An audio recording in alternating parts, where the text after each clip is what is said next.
Yesterday, I filmed a podcast with Richard about Nicole's lactate levels, and I wanted to go into it a bit more thoroughly. So, again, thank you, Nicole, for giving me this. This is a pretty much 5 weeks, 6 weeks case study on Nicole, where she took her lactate level and gave me also a number on her anxiety levels, how she felt, notes on overall, so, not just how she feels, but just note about the day, right? What she did during the day or didn't do or stuff like that. Give me a list of her workouts and how she felt about the stress on top of it, of the workout overall. On top of that, there's the steady cardio part. Anyway, this is a fantastic case study for me to see because this answers so much and at the same time asks so many questions and validates so many of the things that I said. So I'm going to try to get the same setting for 5 to 10 of my clients and move from there because I feel with this, we can do so much. So let's start over. So I'm just going to go by day, right? And what Nicole wrote about. And again, Nicole was willing to let me use this in a podcast setting so that we can all learn from this, which again, thank you, Nicole. I find it very courageous of you because you pour your heart into it, how you felt and everything, and letting me use this to help people. It's pretty cool. Nicole started testing on the 27th of March after we had a conversation. So background, I've been training back and forth Nicole for a while. I was helping her mostly with physical stuff. Then we started talking about the lactate and the importance toward anxiety, and we started to focusing on her anxiety. This was the first time, as before, we did mostly training, like she had like shoulder issues and stuff like that. And this time we go like, all right, let's go at the anxiety clearly.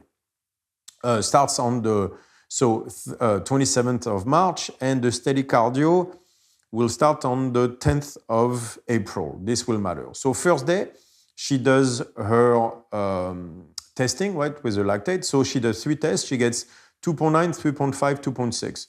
So within a range of 1. As you will see, we'll talk about this, like just being stressed out about something is enough to raise the lactate a lot. For example, I tested mine at a seminar at 1.0, had a small fight with my daughter, nothing crazy, but enough to get pissed. And even after calming down, I was still at 3.5. So lactate levels can change dramatically because of that. So it's not surprising that we have a 3.5 to 2.6 as someone like Nicole who spikes anyway, as we're going to see, as I explain all this, had a 1 millimole difference on 3 tests, as she's probably going to get stressing out about poking her fingers and doing it correctly. Anyway, the first test was after not working out for a whole week. So at 2.9, between 2.6 and 3.5, she says, I'm clear-minded and rested. Anxiety level is at a 2. All right. Goes to the gym, 2 p.m. She tested at 11 in the morning. Goes to the gym at 2 p.m. and she had a strongman workout. Tough workout, hard time keeping up, could not catch my breath. Felt accomplished afterwards, but endured most of it. She goes, by 5 p.m., does another test, is at 12.4. Very tired, hard to focus, irritable after the workout. And then now she's at 5 anxiety. 9 p.m., 12.8, same numbers, still very tired, unable to focus. That's right before bed, right? So she goes to bed at 12.8. She wakes up the next morning at 16.3 with more anxious, very tired, anxiety level at 8. So I need to give an equivalency to this so you understand why this is crazy. Like a 12.4 lactate levels is a hard training session. When we did the study with ARPA on the treadmill and people running on an uphill and everything, their max, VLA max for a lot of them was around 12. So when you're at 12, so millimole, right, you're already at a fairly high level of what they call VLA max, just production of lactate, right? If you push really, really hard, you'll end up at 16. Anything past that, we're talking burner questions, right? So 5 usually is a light jog. Light jog, you're probably around 5, depending on your VO2 max and stuff like that. I'm just going to give you a baseline equivalency. When you get 8 to 10, that means you're lifting weight. 12 to 14, you're pushing the pace like you're going to failure, like it's a hard weight workout. 16 to 18 is you're starting to get into burn question, which means it's a massive feeling of failure in the sense of you're really pushing the machine to the point where you just cannot take it anymore. Anything over 20 is actually what they call lactic acidosis, which does not exist, but that's another problem. That's when the acidity of the body is actually starting to become a major issue and put you at risks. And you'll see that machines that we use for the lactate levels do not go past 24 because that's not what they built for, because technically you're not supposed to go past that. The acidity of the body is too high. So Nicole waking up that morning at 16.3 means she's waking up on a sled sprint level. So that's crazy, first of all. That means that 16.3 is a basic, what we've seen in other studies, I think, was like an anaerobic threshold type of level. So there is no anaerobic threshold either for other videos I explained. But that threshold just shows you the spike of lactate where you enter into that self-defense mechanism, that flight mode where like, there's a threat. And that's what she woke up with. So she woke up at an anaerobic threshold level. So by the way, that shows you there is no such thing as an anaerobic threshold. There's your proof alone. Why? Because what was called anaerobic threshold was the idea that lactate is produced anaerobically, and that spike of lactate comes from the fact that you do not have enough oxygen to clear the lactate that you're building up. All right, so how do you explain her waking up at 16 then? Because how is she producing if the lactate is a waste product, how is she producing it? She's sleeping. And by the way, since she's sleeping and having almost no physical effort, that means her levels of oxygen are enough to keep that effort going. So how did she wake up at 16 then? How does she wake up at what would be considered an anaerobic threshold since she didn't do any effort? So how can her deficit in oxygen be large enough to justify a 16.3 first thing in the morning? There goes an anaerobic threshold. So what I read out of this too is more anxious, very tired, anxiety level is 108. What I'm reading right there is a flight mode, right? What I found crazy is that she went from a 13 to a 16 overnight. I didn't even know you could do that. I understand why she was at 13, because she had a hard workout and then the stress was lingering, right? But she woke up at 16. That means that the stress that she did not deal with correctly during the workout because she endured it kept on going even overnight, and the mental stress she imposed on herself got her to wake up in the morning at a sled sprint level. So first of all, imagine how Nicole felt waking up in the morning at a sled sprint level, right? And also it shows you that lactate is not just produced during a physical effort, it's produced during a mental effort in the sense of when you are facing an existential threat. A threat can be therefore physical or can be seen as, I don't want to say mental, I don't think that's the right word, but you get my idea, right? Like you don't produce lactate just by pushing the sled. You also produce lactate just by having an issue not being confronted correctly. When then those thoughts linger into your head and then you endure something where you think you shouldn't have or whatever that should have kind of thing, that when those thoughts keep being in your head like this all night, actually have a physiological level and actually can be, in that case, measured just through your lactate levels, which I find very important because it shows you what lactate is as a measure of the fight into flight and lactate as a fuel overall. So all the stuff I've been talking about. So I find that extremely interesting to see Nicole waking up at 16 in the morning. I didn't even think you could get to a 16 first thing in the morning. That's, again, it shows you physiological stress coming just from the mind. So she has a workout at 9 in the morning, not in a class sitting.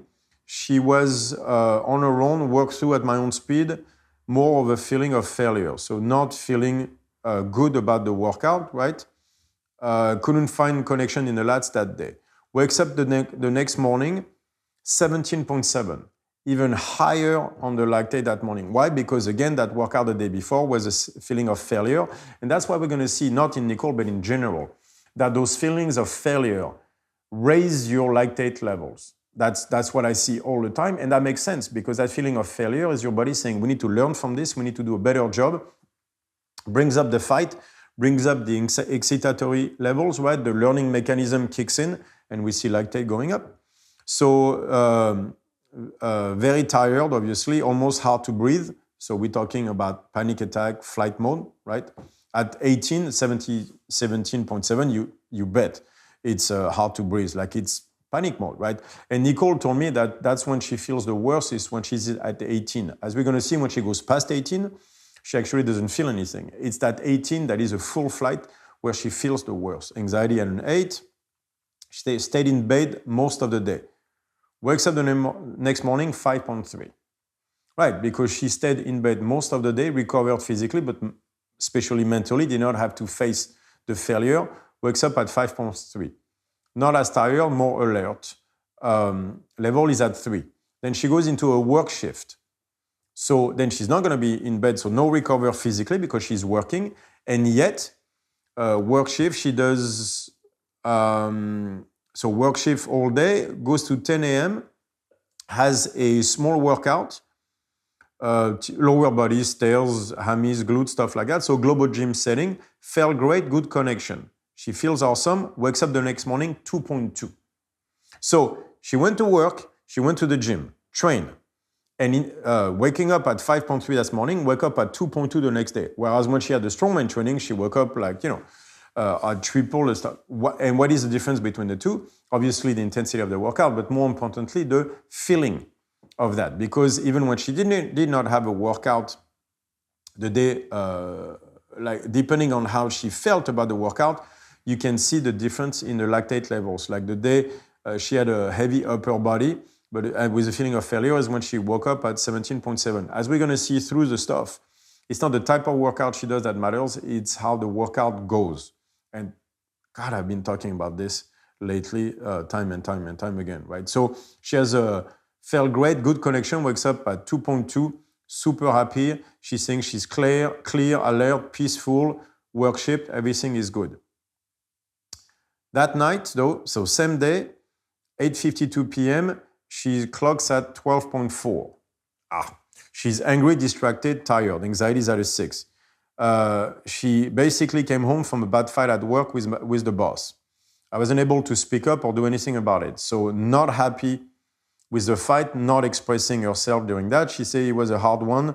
It felt like I wasn't doing anything right. So again, that feeling, even though I did nothing wrong. So feeling of failure, she spoke up but was ignored. So basically a very bad day at work, right?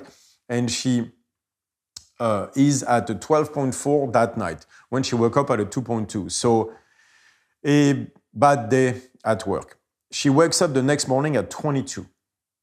22. So first of all, I have to explain what that 22 means. You have to understand that if you look, whenever I look at studies or things like this, I see that 20 millimole number everywhere. 20 millimole number indicate lactic acidosis. The problem with that is there is no such thing as lactic acidosis. What they mean by that is that the level of lactate at 20 millimole indicates a pH level that is too low for the body, that is starting to get too low for the body. And so at acidosis of the body, they call it lactic acidosis because they've seen that there was a correlation between the levels of lactate and the pH level going down. The problem is that it's not the raising of the lactate that causes the pH to go down. So that's why it's not lactic acidosis. They again confuse correlation and causation. It's not lactate going up, even though they say lactic acid. No, lactic acid cannot be produced in the body. So lactate is being produced, and lactate is actually a buffer, not a causing agent of acidity. It's actually a buffer against acidity. Actually, the lactate eats a proton, so actually it would allow you not to go down too much toward acidity. Small break. Sorry about that. So that's why I don't want to use the word lactic acidosis because it's not lactic acidosis, but it is acidosis. So sometimes I'm stuck referring to lactic acidosis because of that. Actually, there's many reasons why pH goes down during production of energy. For example, like producing lactate means glycolysis. Glycolysis produces ATP. ATP, when it's being used as energy, is being transformed in ADP first and a proton. And that proton is one of the many reasons the pH level goes down. So during the production of lactate, an acidity factor is being produced, the proton in question. Because we're using the energy produced by glycolysis. So you could see how you could easily, indirectly measure the levels of lactate as an indication of acidity. But that does not mean the lactate causes the acidity, because it does not. Anyway, but that 20 millimole number is a fascinating number. It's the one you see for what they call, so for the acidosis. It's also a number that you find when you see that those levels of lactate start to mess with the gamma brainwave that I talked about. And the gamma brainwaves are very important because they relate to the large complex networks of the brain. So when we get to acidosis, one of the things we see is that the brain is not capable of holding those large networks in place, because the oscillation, the gamma oscillation, is being messed up by those high levels of lactate. And we see, what's very interesting is we see that the gamma brainwave, so neurooscillation, right, being messed with has a relationship with depression. And we also see that acidity in the brain has a major level with anxiety. So all this starts to come into play. What I found also very interesting here is when she's at 22, Nicole is telling us, I'm exhausted, beside myself, rock bottom, more depressed, stop caring.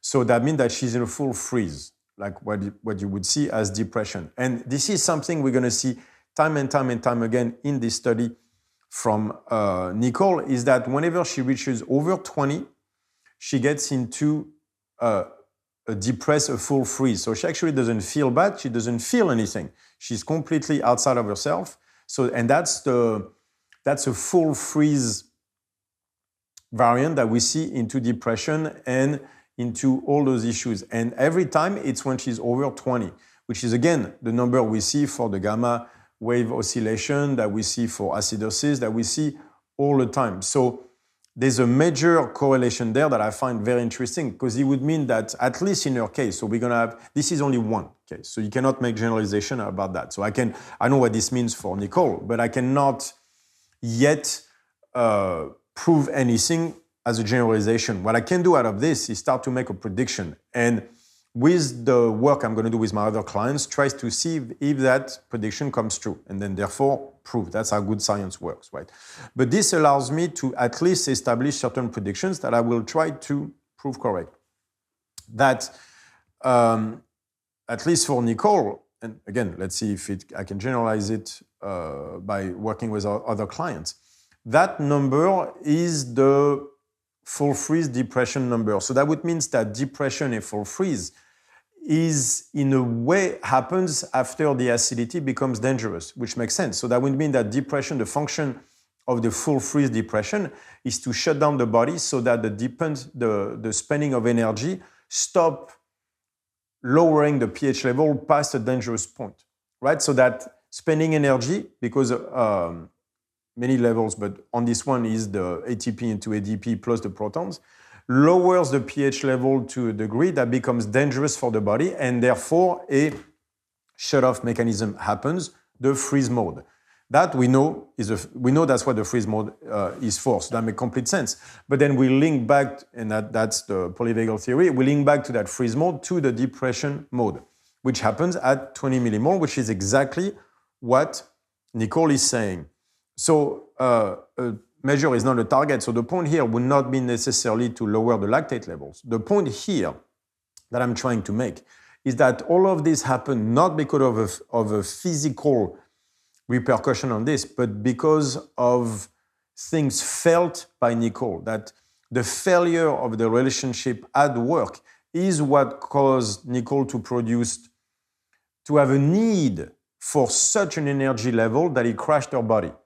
Right? I'm measuring that in lactate levels, but it's not, lactate levels are not the problem. The problem is that the demand of energy that Nicole is putting on her system by having that feeling of failure. Now, she's not doing it on purpose, obviously, but what it means is that that feeling of failure creates such an anxiety, a driver toward action for Nicole, that whenever she cannot solve the situation, the demand of energy keeps going up to the point where the expenditure of energy for the brain to work, because the brain is what uses the most energy per, if you look at the mass of the entire body, and the higher, like for example, the default mode network is what uses the most energy out of the brain, and we see that the center of the I and the me uses even more energy. So if we go down that rabbit hole, we could see how the demand of energy of the I and the me that is being challenged by the boss of Nicole at work creates such a demand of energy that the pH starts to go down to levels that can be physically dangerous for Nicole, and therefore she shuts down everything. That's what this is telling me. And so it keeps on going like this, where, for example, so she wakes up on the 1st of April at 22. Morning after the fight at work, I went back to work and faced the issue. No caffeine, little sugar, rest. So still didn't feel good, but wake up the next morning at 5.6. Most relaxed, awake. Anxiety went from a 0 because she didn't feel any because she was completely depressed, into a 3. So then she's better. She wake up the day after at 10.2. So still the up and down of the spiking. She actually felt good, excited to go to the gym at a 10.2. So still being able to deal with the stuff. Great day, awesome workout. She goes to a strongman, have a very, very good session. Still pretty tough, was able to do a lot of my favorite movements. She made a mistake in the sense of she wanted to lift a stone to the shoulder, but she couldn't do it. So she tried to do it, but just couldn't do it. Everything felt great, felt happy afterwards. Wakes up the next morning, boom, 22.7 again. She felt happy and everything, but had a failure in the workout, and that failure seems to be the trigger for Nicole, because again, she wakes up at 23. Completely depressed, no anxiety because she's so depressed, but at 23, you're wondering how her body is working. Again, this is way past burn the questions level. So it's a crazy level of lactate that was being produced just through working out a bit hard. So you can see that, for example, the work at the Globo Gym is not nearly as stressing on Nicole as the strongman work. Obviously, she's doing heavier work during the strongman, but it's also like the pressure of the lifts in a gym environment and a competitive setting. So that was hard. That day, it's very hard to learn today. She said thankful for an understanding and patient coach. Her coach is great, but she was angry most of the workout. 10 a.m. competition prep because she's preparing for a competition. So those workouts matter a lot in that sense. And I think when she fell on the stone, she could visualize herself failing at the competition, and she did not like it. And overnight shot up the levels of lactate. She has supposed to do a cone box deadlift. Didn't like it because she's not understanding how to put herself correctly, stuff like that. So felt like a failure, wanted to leave. Next morning, wakes up at 13.7. Tired, irritable, cannot focus.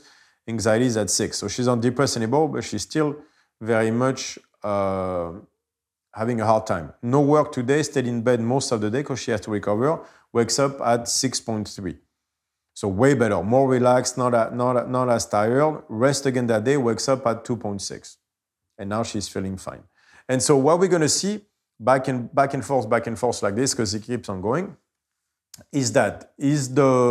obviously when she's rested, but not physically. When she's rested mentally, you see a 2.6 level. And when a feeling of failure happens, whether it's work or gym, so not linked to the workout or to the physical exertion, she'll shoot to a 23, which is a ridiculously high number. Again, at some point she's at 23.4. The machine doesn't clock past 24, so I don't even know if because those machines actually test on the low side, so she might have actually overloaded the machine, who knows.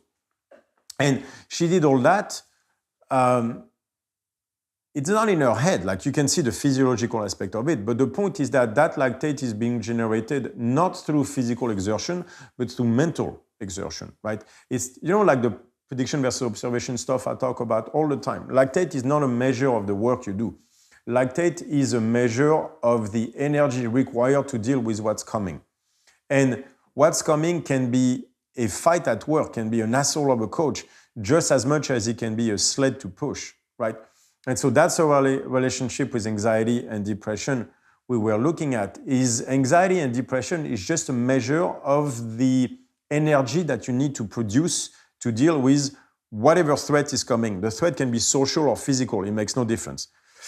We see that in neuroscience where the part of the brain under social threat versus physical threat is actually the same one.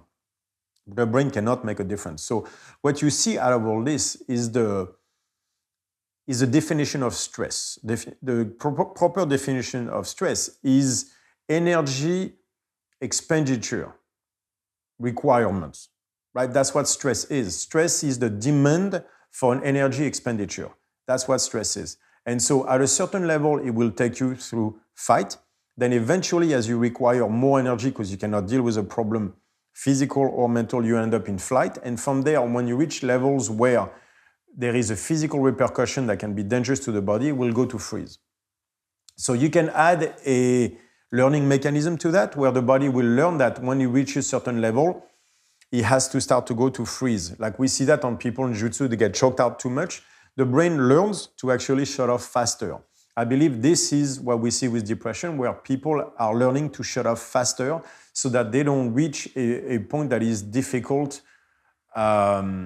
physically to handle that type of stress. If you wake up at 22, 23, like Nicole was, on a regular basis, sooner or later, your body will shut you off completely because now you are at risk of survival. Now you are challenging the number one defense of the body, which is survival. So this is very, very interesting because, again, the levels of lactate versus fight, flight, and freeze are in full display. So again, not causation, but correlation, and a way for us, that's going to be part of the testing procedure that we're going to use to treat anxiety and depression, because it shows you right there that there's a tremendous correlation between all this because of the relationship between anxiety, depression, and the need for energy expenditure, the proper definition of stress.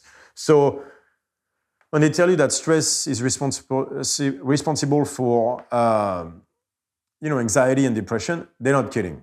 It's right there, right? On a side note, and I'll make a podcast out of this, I need to have a lot of notes to do this, is energy expenditure in an uncontrolled way is at the root of cancer. We see that with the MRR 378. Look at my other podcast on the subject. That's Epigenetics 101.